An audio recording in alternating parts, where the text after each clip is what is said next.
Chapter 1, A Spark of Inspiration.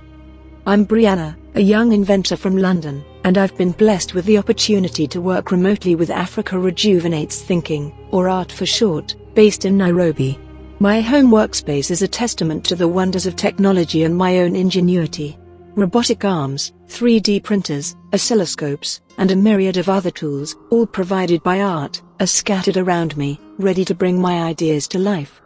I'm part of the Invention School, a unique community created by ART that nurtures young inventors like me. My mind is always buzzing with ideas, and I've always been fascinated by the intersection of biology and technology. One day, while I was deep in my research on neural interfaces, I came across a scientific paper that made my heart race.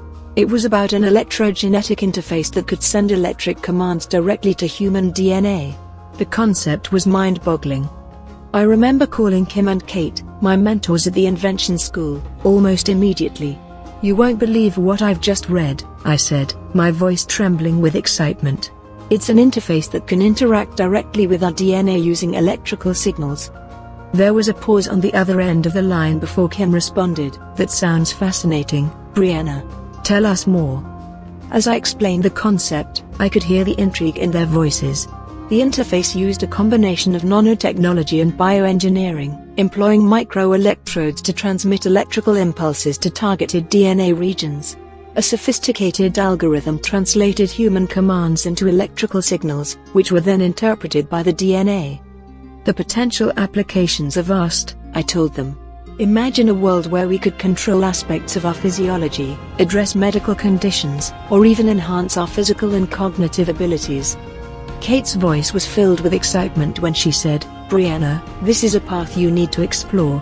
We believe in you, and we know you have the creativity, determination, and technical prowess to take on this challenge." With their encouragement, I felt a spark of inspiration ignite within me. I was about to embark on a journey into the uncharted territories of electrogenetics, and I was ready for the challenge.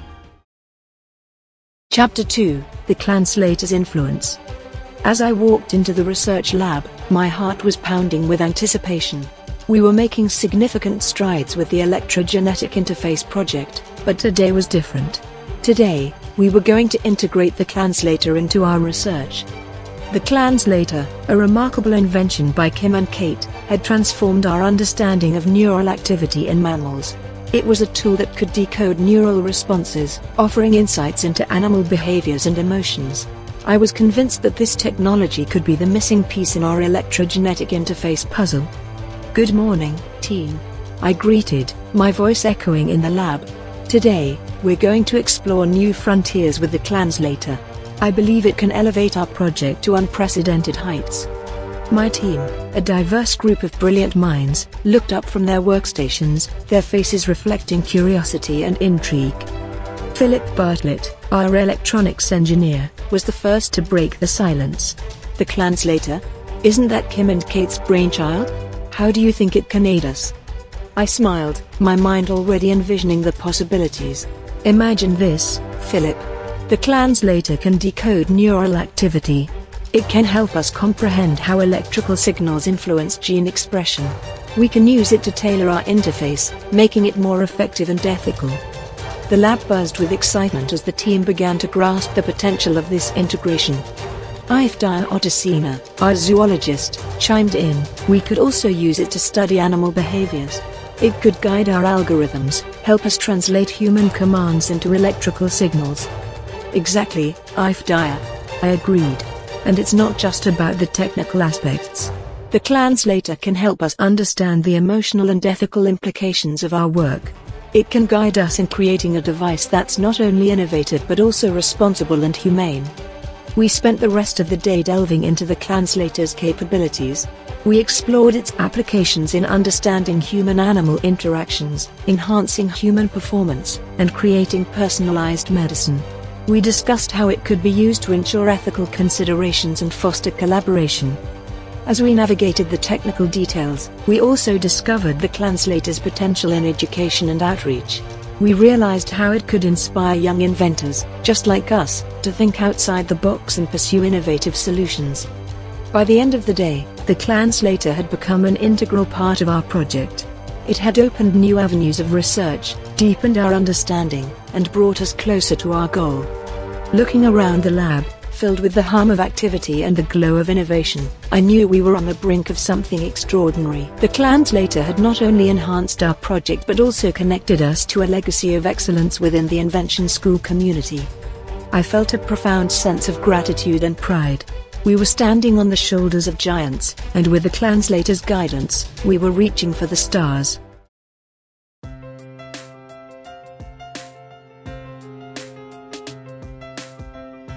Chapter 4: Collaboration and Breakthrough with the Translator. As I walked into the research center of the Invention School, I could feel the air buzzing with excitement and anticipation.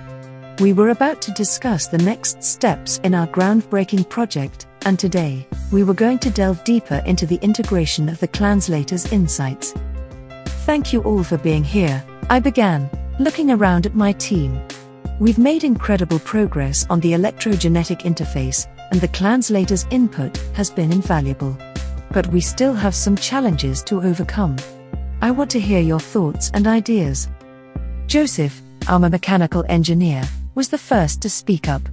The design of the microelectrodes is crucial. The translator's neural decoding can help us understand how to deliver precise electrical signals without damaging the DNA. Katlaho, our AI programmer, nodded in agreement. And the algorithm that translates user commands into electrical impulses must be flawless. The translator's insights into animal behavior can guide our deep learning and continuous optimization. Nyla, our animal behaviorist, added, we also need to consider the ethical implications. How do we ensure that this technology, including the translator's capabilities, is used responsibly and doesn't fall into the wrong hands? Excellent points, I responded. Let's dive into the details and work together to find solutions. As we delved into the design of the microelectrodes, the translator's understanding of neural responses guided our discussions. We explored various materials, shapes, and configurations. We need a material that's both conductive and biocompatible, Philip, our electronics engineer, suggested. Perhaps a gold-titanium alloy could work. The translator's data on neural conductivity can help us here. And the shape of the electrodes must be optimized to target specific DNA regions without interfering with adjacent sequences, Serena, our telecommunications engineer, added. The translator's insights into genetic expression will be key. Let's prototype different designs and test them in the lab, using the translator to monitor neural reactions, I proposed. We need empirical data to guide our decisions. The development of the algorithm was another challenge. We needed a sophisticated approach to machine learning and data analysis, and the translator's neural decoding was invaluable. We need to train the algorithm on a vast dataset, including genetic sequences, physiological parameters, and user preferences, Katlaho pointed out. The translator's understanding of mammalian behavior will be essential. And we must ensure that it's adaptable, capable of learning and evolving with each user, Asama, our software engineer, added. The translator's insights into adaptability and learning can guide us. We'll collaborate with geneticists and biologists to gather the necessary data, I suggested. We'll also need to conduct user testing with the translator to understand their needs and expectations. We also grappled with the ethical considerations. The translator's ethical framework informed our thoughtful and nuanced discussions. We must establish clear guidelines for the use of this technology, including the translator, Nyla stated. It has the potential to do great good, but also great harm. And we must consider the potential impact on individual autonomy and privacy, Gabriella, our neurologist, added. How do we ensure that users have control over their own biology, guided by the translator's principles? We'll consult with ethicists and legal experts, and will be transparent with the public, I concluded. We must build trust and demonstrate our commitment to responsible innovation.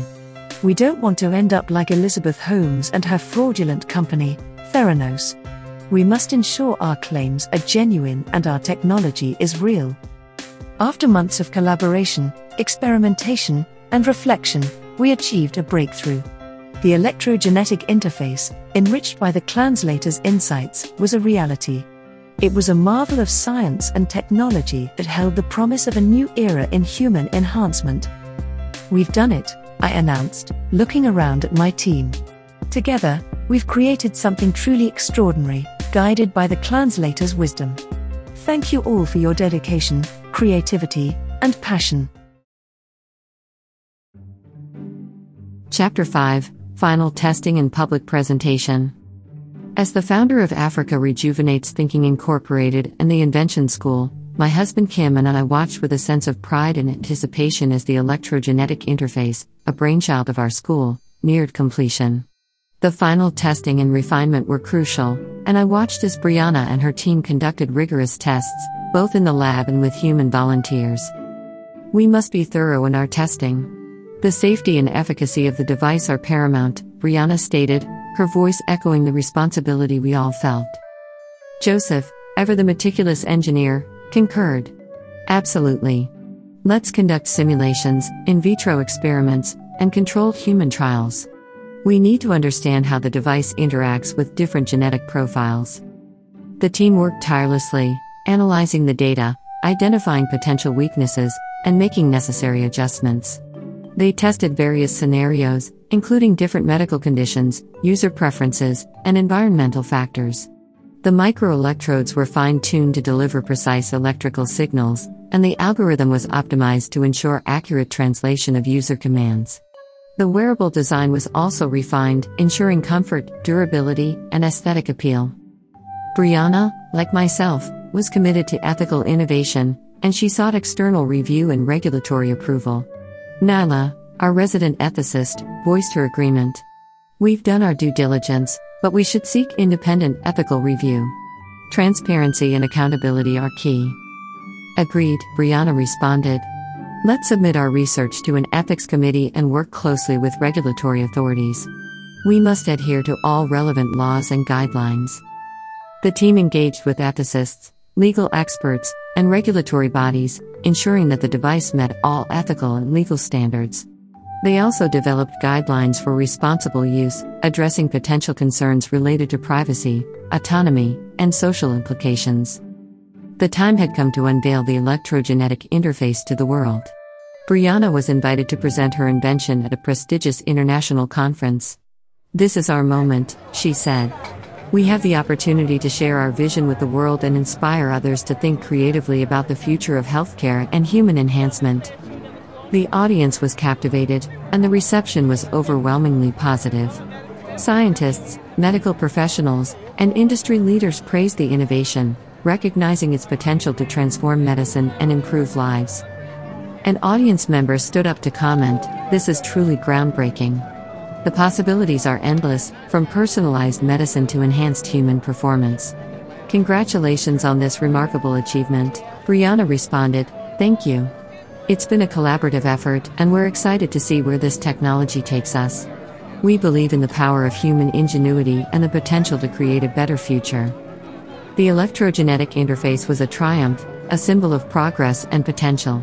It marked the beginning of a new era, where individuals could control their own biology, and where science and technology could empower people to live healthier, more fulfilling lives. As I watched this unfold, I felt a deep sense of accomplishment. My vision was realized, and my legacy was secured. The journey was a testament to creativity, collaboration, and perseverance. Chapter 6, A Global Impact and a New Beginning.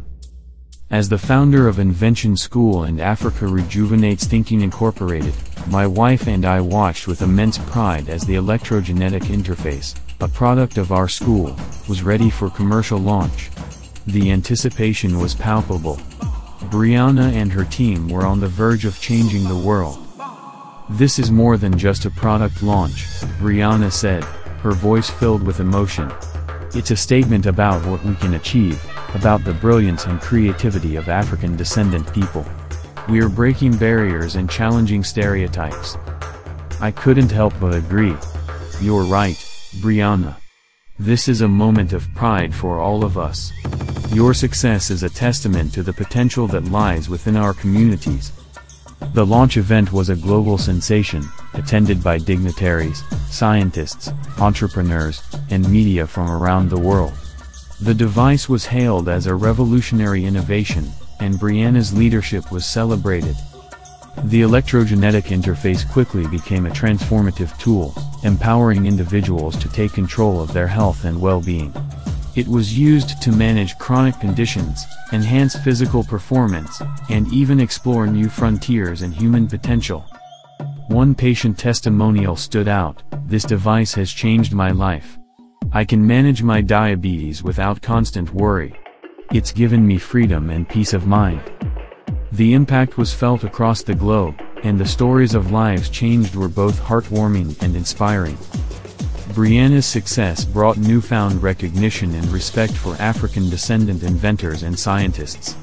She became a symbol of excellence, a role model for aspiring innovators. At an international award ceremony, the host said, "Briana, your work has not only advanced science and technology but also challenged perceptions and biases. You've shown the world the brilliance and potential of African-descendant people." Briana responded, "Thank you. This is a collective achievement, a reflection of our shared values, talents, and determination. We must continue to support and uplift each other, to create a world where everyone has the opportunity to thrive." The success of the electrogenetic interface was just the beginning. Briana and her team continued to innovate, exploring new applications and pushing the boundaries of what was possible. "We've only scratched the surface," Briana said. "There's so much more to discover, so many more lives to touch. Let's keep dreaming, keep inventing." My son, Kim Jr., chimed in, "We're with you, Briana. The future is bright, and we're just getting started." Briana's journey was a triumph of intellect, creativity, and perseverance. She not only created a groundbreaking invention but also challenged stereotypes and inspired a new generation of African-descendant innovators. Her legacy was one of excellence, empowerment, and pride. She proved that talent knows no boundaries, that brilliance can be found in every community, and that dreams can become reality. The story of the electrogenetic interface was a story of human potential, a story that resonated with people around the world, and a story that changed lives.